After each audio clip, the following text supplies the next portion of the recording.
here at Hospitality Mavericks, we're all about how can we actually create an industry that not just makes profit, but actually also make positive impact on people, community, and society.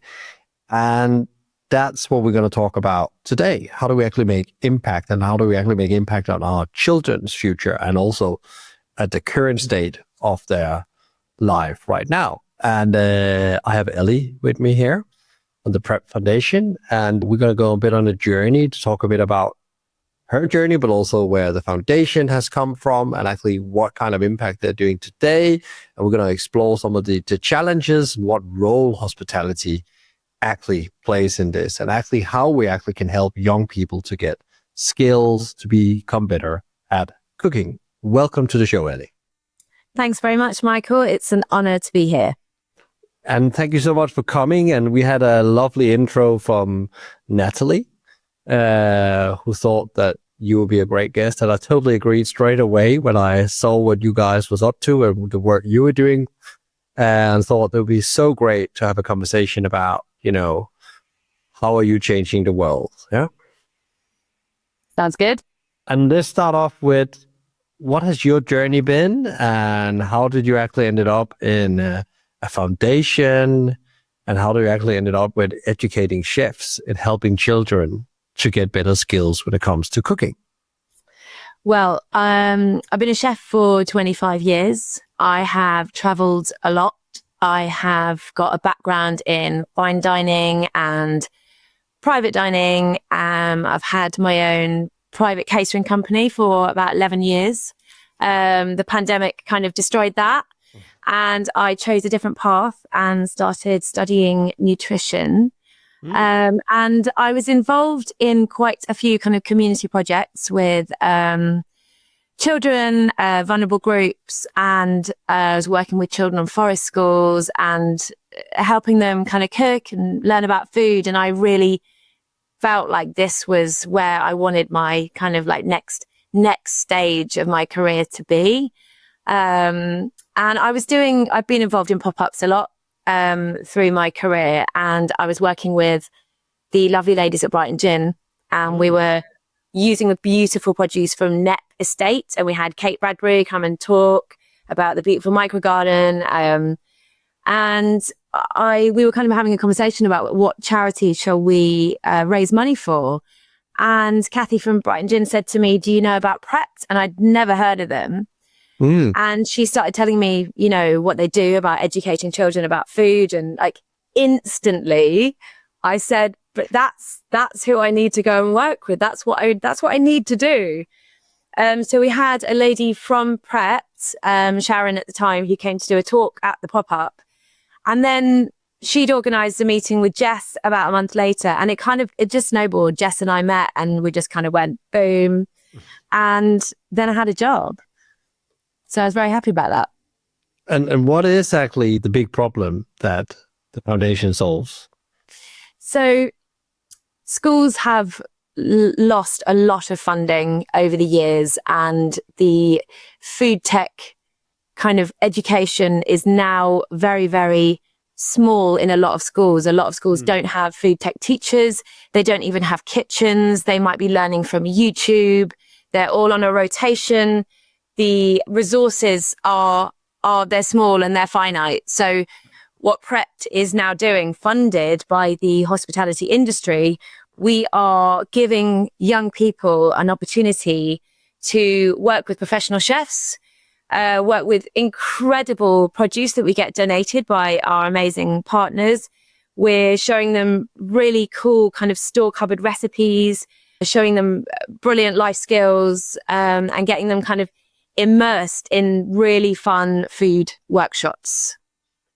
And if you're a school, how does it work then? Do you reach out to you, or do you do the progressive work and going out contacting your schools, and how big is your reach now in principle? There's a bit of both going on. We have a program manager who will kind of send emails to connect, to make the first kind of connection, and then sometimes it's quite hard to kind of get those emails looked at because teachers are so busy. So we're always trying to find new ways of kind of getting them to read the email. But as soon as they meet us and we'll kind of like organize the teams, then they're obviously incredibly keen for it because it's all funded. You know, this is a free of charge Prept program. So I'm the first kind of chef to come on board. So already we're very strong in Sussex, but we already have a London chef on board. So we've got loads of London schools in the pipeline, and the next places on the horizon are already Lancaster, Manchester, Birmingham, and the plan is to go nationwide. So as you go out and do the teaching in the schools with the kids, what kind of impact does that do when you've been out doing that? What does that leave them with? Well, it's always incredibly exciting for me because we have these partners. We have locally, we have Shrub and the menu partners, and they will donate all of the fresh produce. So we can. That's kind of what makes my job so exciting as well, because I have this incredible local, seasonal, very exciting produce to play with. So the kids don't have to do anything. All they have to do is turn up, and I arrive with a little bit of equipment and all this gorgeous, very colourful, exciting produce that the kids get an opportunity to play with. So, you know, obviously a lot of teenagers can kind of walk through the door and they might have had a rubbish morning or a rubbish evening or a rubbish day before. And one of our kind of big ethoses is, you know, let's leave everything, you know, at the door, and let's come into this and we'll show you what you can achieve. You know, this is a really positive, mindful, immersive experience. And I kind of go in and we pretend it's like a professional kitchen, and I'm like, right, you're going to call me chef? I'm going to call you chefs. And they're all like, yes, chef, Pratt chef. And every single one of these students, I find it so rewarding just talking about it. They produce an amazing meal for themselves at the end of it. So they might come in and they might be acting quite shy, quite quiet. Sometimes I'll get the really kind of shy ones up next to me, so I'll be kind of working with them. But every single one of them at the end has produced a beautiful meal, and they'll be so proud, and we'll bring all these amazing little kind of garnishes and edible flowers, and I'll show them how to present it. That's always a big part of it. And they'll be just going like, chef, look at this, look at this, look at this. And they're so proud, and it's incredibly heartwarming, and you can see what a positive impact that has made in that 1-2 hours, you know. And they'll go home. For example, I'll do this kind of ramen recipe, and that's from Foods from Around the World lesson. And I'll show them actually how healthy a very quick noodle recipe can be, rather than reaching for a pot noodle, reaching for, you know, a packet, a processed food from, you know, the cupboard, and to show them how easy it can be. And at the end of it, they're like, oh, I'm never going to make instant noodles again. It's powerful. And how many sessions do you do with them? Is that one session, or is there multiple touch points with the students? The Prept program consists of 3 in-school sessions, which are all funded. And I will choose with the teachers. I'll kind of like design bespoke lessons around them. We have a 10-lesson plan kind of that we've all written, the secondary school program that we've written at Prept. And then I will design the bespoke lessons around what they need to learn, because we're teaching, you know, year 7 up to 11 and beyond. So it needs to be, you know, it needs to be bespoke. It needs to supercharge the curriculum and enhance what they're learning already. And so we'll have 3 sessions in school. And then the 4th session, they can come and do a farm to fork day at our Plumpton College, which is, we're in the Agri-Food Centre, and we have this amazing MasterChef style kitchen where they will come in and we'll split them into 2 groups. One group will go around the farm, one group will make the pudding, split them again, and then the other group will make lunch. And then we'll all sit down and eat together. And then they'll have this whole kind of understanding of, you know, the food on the farm and connecting it all to the food that's literally that we've made and they're eating. So that's pretty amazing. And have you heard and talked with kids after they've been on this program for those, you know, 3 sessions you talk about?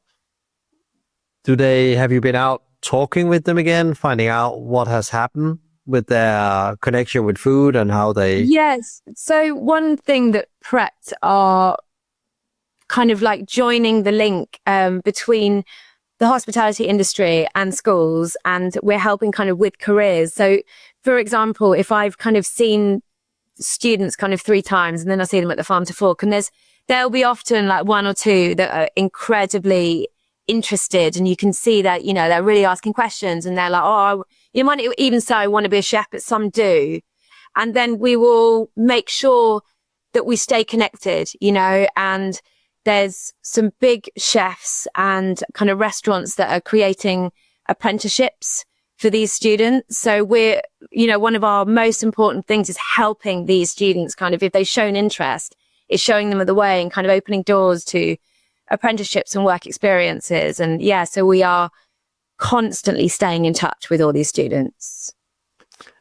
And why is it, like, coming back to the purpose, why is it then it's so vital that you do this work? Because what is it that we need in the world right now, or kids need in the world right now? Besides, of course, there's no funding for it, so therefore it's great, but how does it actually prepare them for the future? Well, what we know more and more of is that we are what we eat.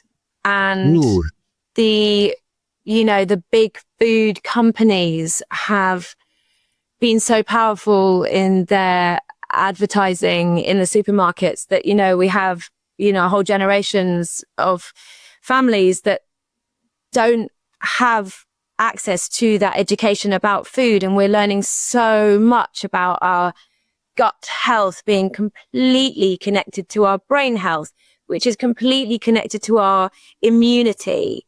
So to reach kids at this kind of young age and to show them and help them understand that what they put in their body will exactly be helping them to be healthier, not just now, but actually kind of as they go through life. And if we can teach them these store-cupboard ingredients, that we can show them that actually cooking from scratch is it's not complicated. It's not time consuming. It's just having a bit of knowledge about what we can put together from stuff in our fridge and in our cupboard, then we're going to see a very different generation grow up.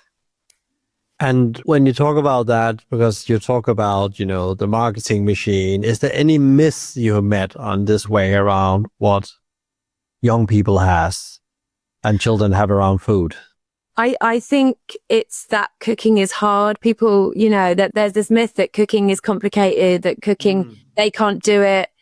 Cooking is for other people. Cooking is for rich people. And that's one of the barriers we are breaking down, is showing them that anybody can cook, that anybody can buy some cheap ingredients and anybody can make a meal from scratch. Yeah, the healthy meal.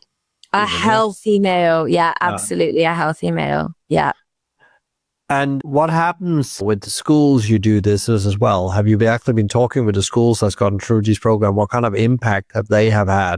Like a school, maybe not the individual student, but like the school after engaging? Well, that's, we're still relatively young actually as a charity. So I've only kind of started with the schools from March this year. So we're still kind of at the early stages. But what we are seeing is that as soon as a school has had, you know, some students, a set of students that have had the Prept program, they immediately are booking us again. So that we're kind of watching already that we just, as soon as we're kind of in a school, we feel that actually we're just going to kind of keep staying there. There's no way they want us to leave. It's like, well, we need the next kind of year 7s or the year 8s or the year 9s. And then hopefully it just means we can kind of see these students all the way through school. There's a lot of schools that we're working with asking us to come and cook with the kind of alternative provision kids, which is amazing because they're all off timetable and they can kind of just kind of fit in these 2-hour sessions quite easily. And that's very rewarding. We're finding the students having that's a really positive impact, and they're turning up, they're coming to school, they're achieving great things. So once we're in a school, we'll find that we'll start doing other things within the school, and we'll be helping with after school clubs so there's so much that we can offer that we just kind of, we make a relationship with the school and then we're kind of with them then for the future.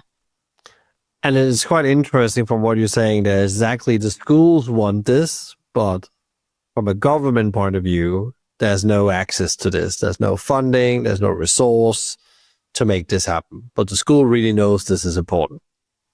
Absolutely. And some, all schools will have different kind of equipment or kitchen space but there are no Prept will have no barriers. So if there's a school that doesn't even have a kitchen, we'll go in and we'll bring some spiralizers and we'll bring some mixing bowls and we'll make some like cool Vietnamese style Asian salad, or there's always a way for us to do some kind of cool healthy food workshop. Whatever equipment they have will make it work. Oh, and that's incredible. That's incredible. What is the role then of, you talked a bit about hospitality, that the hospitality might get some talent out of this in the future. People who really want to be something within food, which is getting harder and harder. Everybody talks about there's not enough chefs. And I think that's a global issue. It's not a UK issue, it's a global issue on different levels. What is the role of hospitality can play in this, and where can chef play in? Where can hospitality businesses play in actually to be part of this and be part of the impact? Well, we are kind of mainly funded by the hospitality industry, and we are lucky enough to have some incredible chefs, kind of big name Michelin starred chefs. We have these chefs kind of like donating their time. We have Akhtar Islam, we have Tom Shepherd, we have Kim Ratcharowan, and these chefs are coming on board and they're donating their time. And we're putting on these kind of these big events that then they can sell to, the richer end. And then all of this money goes directly to our teaching. And we have got all these brilliant restaurant partners. So in Brighton, we've got Wild Floor and Jalisco and Nukma. We've got Hyde in London. And these restaurants will put a kind of voluntary £1 donation on their bill. So that is literally like an amazing income that we can get, which again goes directly to our teaching. So any kind of restaurant, like chef, they can all very easily kind of get on board like that. And that kind of also helps educate anyone who's going into that restaurant, showing them what we're doing. It kind of it creates such a big impact to kind of share what we're doing. And I guess you want more of those. Just a shout out to people out there. If there's anyone thinking they could come and help. Absolutely. Yeah. Anybody, chefs, restaurants. And also what we're doing is any kind of body in the hospitality industry, we love to connect with, because we also bring these industry members kind of into the sessions to show the students that actually it's not just being a chef. There's so many different roles you could kind of go down or take, food producer or bar manager or barista, or there's so many levels in the hospitality industry to show them actually this is a career that you could choose, and just to kind of just to help link it all. And if we had to convince for people and said let's dream big, and I don't know what the vision is for Prept, and you can maybe put it in there as well, the mission or the vision. You probably have no borders, but I would say everybody could get access to this. Any community could get access to this kind of training. What would that mean for society and hospitality? Well, if every community could have access to the Prept program to show and educate kids, to show them how to cook food, share food, learn about healthy food, this impact could be so huge. This could change, the health of the next generation. This could stop obesity. This is the aim, stop obesity and diabetes and cardiovascular disease, and ultimately, mental health and depression. Everything that we eat is directly related to, these lifestyle diseases. And if we can educate kids and show them actually a healthy way to be, this could change a nation's health, really. Yeah, and actually it comes back to, we talked a bit about before we started, where I say like hospitality's role going forward is of course to make a profit and all those things, but actually it's really solving really hard things, and things like this is really hard. And a lot of people say it's impossible. You can't produce food at this cost. All those things, actually, there's the reason why we need to go and do it is exactly we have to make it worse producing good food, and everybody should have equal access to a healthy meal, and nobody should go hungry to bed. Nobody. And you can only do that by education, is the way forward. Absolutely. Yeah. What is the big goal for Prep the next, in 5 years time? What have we seen then? Where are we then with the journey? Well, in the short time that I've been at Prept, which is since February, we already have, the London chef. We have 3 more kind of counties on the horizon. And ultimately, I think we want to be nationwide. We'd like to be in every school.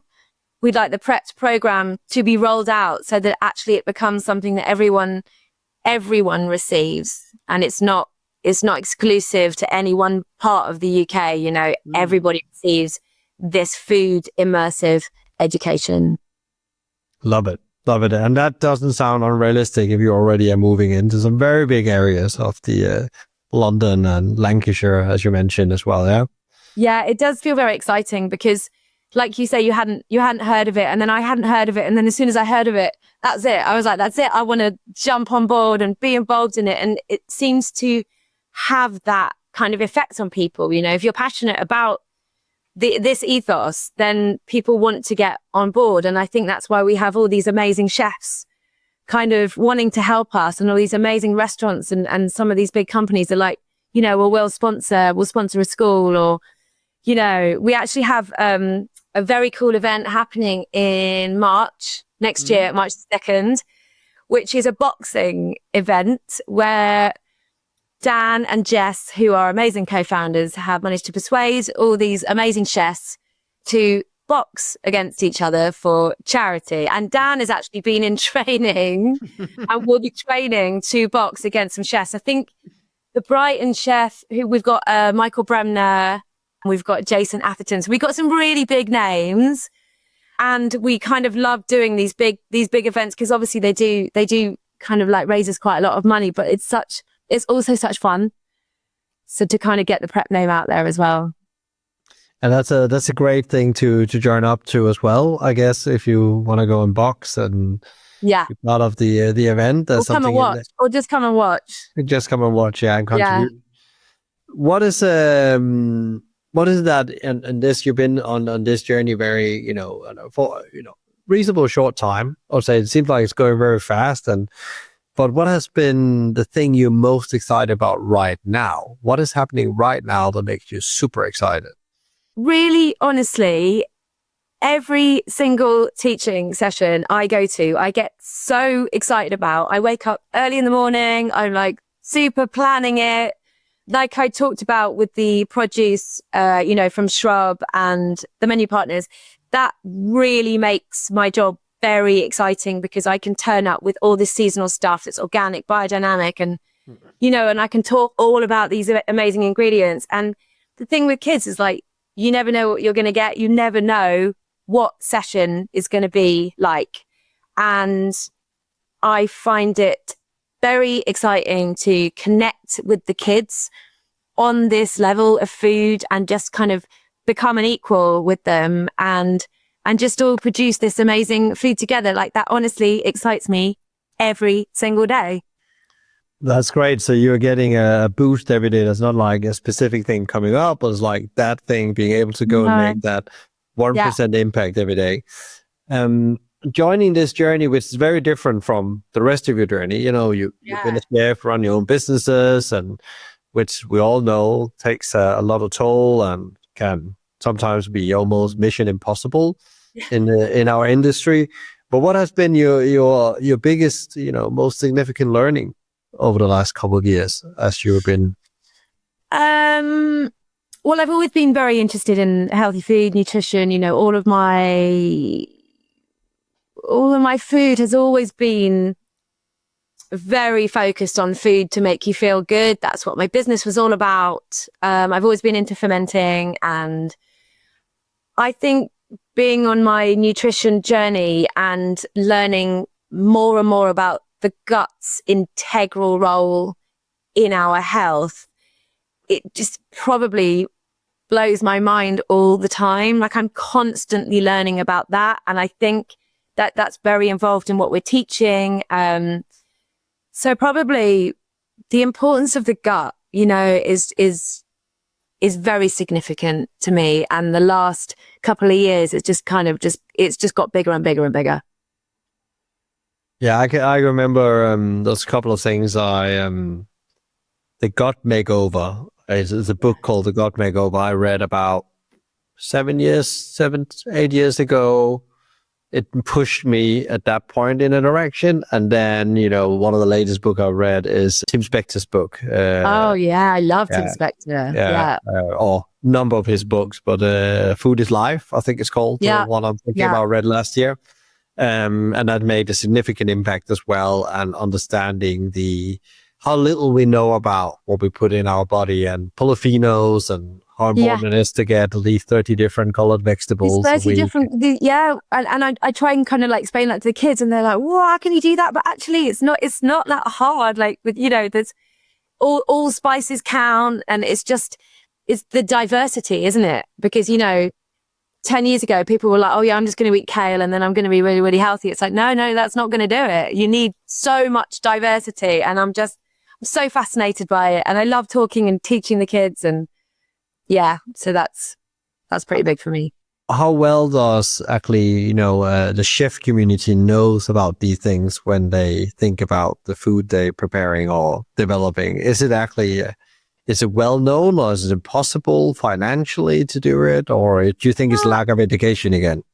I think it really depends on the style of restaurant, you know, and I think it's becoming pretty widely known in the restaurant world. But I would say it's probably not the most important thing still, like in fine dining, because, you know, there's so many other variables that actually want to be achieved. They might not be kind of like constantly chasing that kind of gut route. But at the same time, I think knowledge has become so much bigger now. Like, fermented foods are everywhere now. And I think chefs are playing a lot with lots of fermented kind of syrups. And like, I think that's blown up hugely. And that's really exciting for the restaurant world. Yeah, and I guess also that's a way of actually introducing a lot of interesting vegetables into people's diets when we can ferment them as well, because they are very powerful when you ferment them. And I went learning fermenting is about 10 years ago, and it's a great skill, and as soon as you get it, you can take all your leftovers from the fridge and put in. You can do that in a restaurant. Taking leftovers from the fridge. I love that. All the vegetables, not everything, not the milk and so on. The vegetables. Fermenting. And and when you're into a roll with it, then actually and then you have it all the time, and you eat and I've actually had a period where I've not been so good at being into the roll, so you just reminded me I need to go back. Oh, there we go. Get my fermentation going again, because then you always get your spoonful a day. Yeah. And then I think Tim Spector says that you need to eat a spoonful of three different types of fermentation, but also, you know, cheese is fermented, you know, like they're talking about Marmite being fermented, you know, there's so many things, you know. Yeah. What if you were you're listening to this and you were like, oh, I would love to dive into the whole gut health thing. What would you go and study and read as the first thing from your journey with this? Right now, the Tim Spector book would be a great start, I think. The Zoe podcasts are very, very interesting. Very, very interesting. And almost scary sometimes. Yeah, they can be a bit scary. Yeah. But they're very informative. And if you can stomach it, start making your own kefir, because that will really help you every single day. Do you learn the kids these things as well, like around fermenting? We do have a sustainability kind of workshop where we talk about it, but because we're not there with them all the time. It's quite hard to kind of get them to look after any fermented products, but we do, we talk about it a lot. And yeah, it's a big part of the conversation. You have a lot of energy. There's no doubt about that. And one of the things that the Mavericks is all about is the passion they have for something, the mastery they're seeking in it. And often they find these energy levels to go and do it even when it's impossible. Yeah. And when you don't feel like it. How do you show up like in the best version of yourself every day? Well, like I say, I'm always very enthusiastic and passionate about what I'm about to do. So I'll be really excited about my recipe that I probably, you know, thinking about in my head at night as well. I'll have my kefir in the morning. I'll have a really great coffee and I'll have a cold shower. And then I'm ready to go. And you said earlier you lived near by the ocean. You live on the south coast of Shore. I do love a sea dip. Yeah. In the winter as well? Yeah, all the way through. Yeah. So you have like some routines that actually keeps you in check in a kind of way. Yeah, and that makes me feel good. Yeah, and that therefore you would like, sometimes even if it's hard, you got to go and do, but it helps you doing something that's so purposeful as well. Absolutely, yeah, it does. And impactful every day. What is the best, because I have to ask you because you're a chef, actually, when I throw in a question I didn't share with you before, because what is the best, food/hospitality experience you've had in your whole life? What was it and what made it that experience? That is a really good question. When I was training with John Molnar, I worked for a chain called the Fat Cat Cafe. And then John Molnar, who'd been at the Savoy, he came to kind of start the fine dining side. And I was so passionate about joining him because he was so talented and his knowledge was just insane. And I wanted to learn from him. And we were all taken to Chamonix for a 10-year anniversary for the restaurant. And I was lucky enough to go. And we were all allocated a certain amount of money for the wine in the restaurant. And loads of other people on the table were all kind of like just getting loads of wine and just like, oh yeah, let's just spend it all on lots of cheap bottles of wine. And John was like, no, Ellie, no. What we're going to do, okay, is we're going to spend it all on one bottle of Chateau Neuf to Pat. I was like 22 or something. And I was like, okay, that sounds amazing. And he said, and we're just going to get this one cheese and it's going to be Roblechon. And I was like, okay. And I just remember this experience being so seminal and just choosing this quality of cheese and quality of wine and having them together and that whole experience together with this person with all this knowledge. It was quite a seminal point in my life and my career. And yeah, that was pretty special. And it's quite interesting. It's quite simple choices he made, but they were a very good quality, less but better. Yeah. Absolutely. Yeah.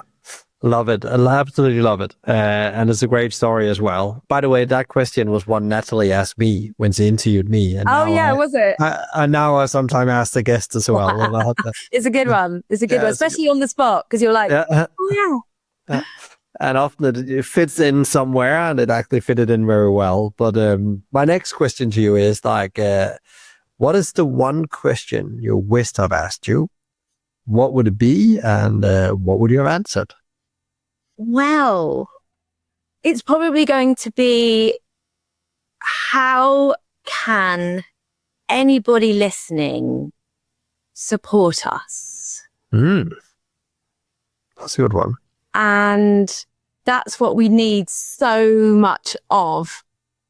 And if they go to the Prept, www.prept.foundation, they can link up with us. They can find us on LinkedIn. They can find us on Insta, and they can sponsor us. They can sponsor a school, or they can become a partner. We just need as much help and support as we can possibly get so that we can just keep growing, keep teaching, keep reaching kids. That would be amazing. You mentioned sponsoring the school a couple of times. What does it cost to sponsor a school, just to get a grip?